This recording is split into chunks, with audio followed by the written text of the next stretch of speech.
Hey crafters, it's Leo with Dreaming Tree, and today we're bringing a little extra holiday magic to your table with this charming Christmas cutlery pocket. It's very quick to put together, and with a handy print and cut element, you can even personalize it for your guests, turning it into a festive place card that's as functional as it is beautiful. So whether you're hosting a cozy dinner or a big Christmas feast, this is a sweet little touch that'll make your table shine. Let's jump in and craft something special together. It's very simple, actually. Now, of course, I opted to do the solid score lines. It just looks nicer, cleaner, classier. And what I did was, I took this piece and actually embossed it to give it a little bit of dimension. Now, it didn't reach all the way at the bottom, but that's okay. No one's gonna see it. So before we actually close this up, we're gonna glue this piece down to the inside. So let's do that. Make sure your glue is ready to go. And the cool thing about this is, well, we wanted to make it look awesome, but realize that if you're hosting a big gathering, or at least, or even just like a medium-sized gathering, you probably don't want to spend an eternity crafting these. So we made them relatively simple. And there's a nice element on the front with a beautiful filigree design. So it's like your machine's essentially doing all the work, which is always nice. And then, of course, the print to cut element, you can see it here. I found a beautiful font. Pop the name on there, print it out. Okay, so now to close this, what I would recommend doing, if I can find, let me find my bone folder. It should be in here somewhere. I don't know where my other one is, but I'm gonna go with the traditional one. When we go to close this, it's gonna be helpful to make sure that this is as flat as it gets, just so that it's easier to glue and we have less resistance from this paper. Okay, so we're just gonna put glue on these two tabs.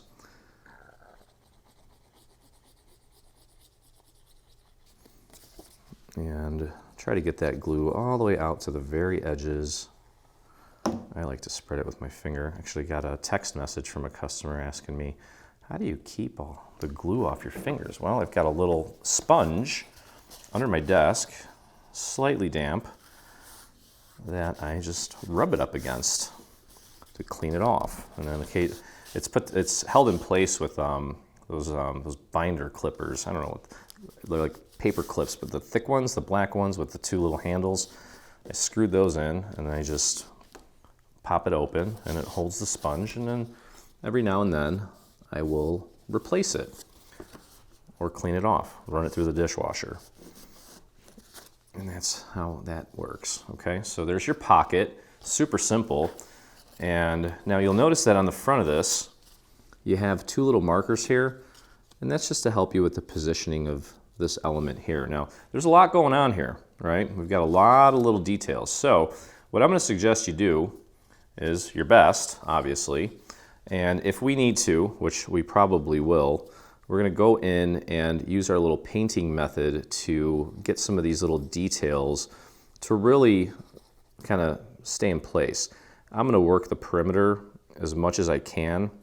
Now, obviously, there's a lot of space to cover. So by the time you get around, you may end up with dry glue. And plus, you don't want to cake this thing too much. So do your best to get as much as you can on there. Don't go overboard. Whoops, that was not good. And then just press that down. Make sure it's nice and straight. We just need it to somewhat stick. And you know, if you're kind of doing this with a friend maybe, or you're one of your crafty friends, you guys are getting together and putting this together, one of you can focus on just getting it in place, and then you can have another person with a scrap piece of paper. And here's what I'm gonna do. I'm just gonna take my scrap and I'm gonna go around and just find the little areas where I just didn't get enough glue, which is on a lot of it actually, and that's okay. And then just take your time and add some glue to those areas and get them to stick. There's no way no way that anyone is going to be able to get this glued down in one fell swoop without making a mess. I don't recommend you do. Okay, now typical size of Christmas dinner, I'd say maybe like 8 people or something, but I don't think it's going to take that long. Even if you have to do this, you'll see how quickly this goes together. I'm estimating 7 minutes just for the assembly part, obviously. Now, obviously there's, you got to factor in cutting time, and then you're gonna, if you want to do the print then cuts, you'll have to get those made up. I'm probably gonna do a video showing you how to do the print then cut. I'll do it in Sure Cuts a Lot for the Caesar people, and I'll probably do the Cricut since that is the most popular. I did this with a Caesar. I'm still 100% gung-ho Caesar. Hopefully, if time permits this week, I'm going to do some more videos on that because I want you guys to see what's out there. Okay, got this little area here that could use a little love, and there it is. Okay, so that was very simple. Just had to take your time. All right. So next, what we're going to do is we're going to take our little bell. Okay, and you can see that that is going to go on like this. You should have a nice little even border around the little bell. And actually, you know what we could do? Let's do this. Let's do this first. And then we'll put the bell on there. We'll do like a big reveal. And this should pretty easily hold a knife, a fork, and a spoon. Okay. So this little red piece is going to go right here. You want to try to maintain a nice gold border around the red. I did not even ink this. It's so small that I didn't think it was really necessary. We'll keep it kind of classy. Then we have 2 little tails that we just want to glue down, nice and easy. And again, making sure that we kind of maintain that little border there. There's going to be a little bit of separation between the main part of the bow and the tail. That looks beautiful. And then you can foam square the part with the name, or you can just, I'd probably just glue it down because it has kind of an awkward shape.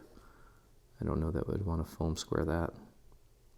Get that as centered as you can so that's got that nice gold border all the way around. Could even dress that up with a little rhinestone if you want. And then you can see this is going to go here. Nice gold border all the way around. And these little cutouts here will finish the shape of the little bell. And it's just, it's simple and it's quick. That doesn't mean it, was easy to design, especially with that beautiful filigree design and the way that we had to break this down to make it super easy. But that's what we're here for. Okay, so that's that. And then this is going to go right here. Isn't that beautiful? I love that. So cool. All right, let's go ahead and get this glued down. And you can't go wrong with gold and red. What a beautiful combination. It's like the epitome of Christmas colors. Okay, and I would maybe just throw a few little dots on these little horizontal parts of the bells, but if you do, dab that with your finger, thin it out. Although it is going on white, so it's not the end of the world if it does bleed through, but you can never be too careful, I guess. And then just do your best to get that aligned as nicely as you can. And where are we at here? There we go, beautiful. Look at that, I love it. That's it, it's ready for your cutlery. Put that right on your plate, and we're good to go. So that is going to do it, y'all. I hope you guys enjoyed the video. If you did, please take a moment, hit that subscribe button on our YouTube channel. This and all of our content is exclusively available at Creative Fabrica. Just head on over there, do a search for Dreaming Tree. You can find all of our content. Content is available for purchase individually or for $47 a year. You get access to everything we've ever made and anything that we make in the future, as long as your subscription is active. So that's going to do it. Hope you guys enjoyed it. And as always, I look forward to crafting with you again.